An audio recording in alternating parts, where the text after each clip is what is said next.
सरस्वती शिशु विद्या मंदिर तृतीय वार्षिक उत्सव महासमारोह पालित हो कार्यक्रम प्रारंभ में मुख्य अतिथि प्रोफेसर रंजन कुमार मल्लिक मां भारती पाखरे प्रदीप प्रज्वलन करते। विद्यालय सभापति शिक्षाविद विनय कुमार होता सभापतित्व करथिबा बेले सम्मानित अतिथि भावे शिक्षाविद परीक्षित बेहरा, समाजसेवी बाउरी बंधु बारिक, प्रसन्न कुमार बेहरा, मलय कुमार बारिक, तुषारकांत महापात्र जोग देथिले। मुख्य वक्ता साहित्यिक सुवक्ता प्रभाष चंद्र बेज शिशु मंदिर लक्ष्य एवं उद्देश्य विषय वर्णना करते।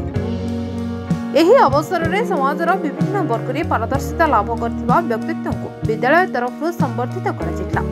शेष में शिशु मानक द्वारा आकर्षणीय मनोरंजन कार्यक्रम अनुष्ठित होता। कलिंगनगर तुषार रंजन बेहरा रिपोर्ट, हिरांचल लाइव। सरस्वती शिशु मंदिर सबुबले विभिन्न प्रकार कार्यक्रम करि आसीछि। वार्षिक उत्सव सबुठार बड़ कार्यक्रम।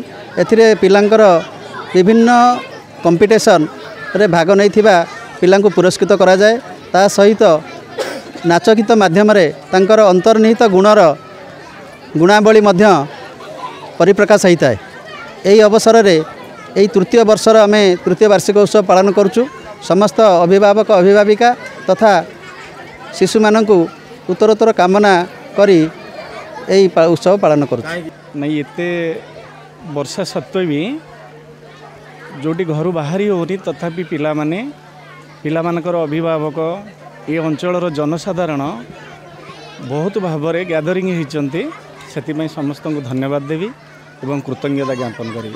तेरे एभली किसी गुरुत्वपूर्ण खबर देखा चाहती आम चैनल को लाइक, सब्सक्राइब और शेयर करो।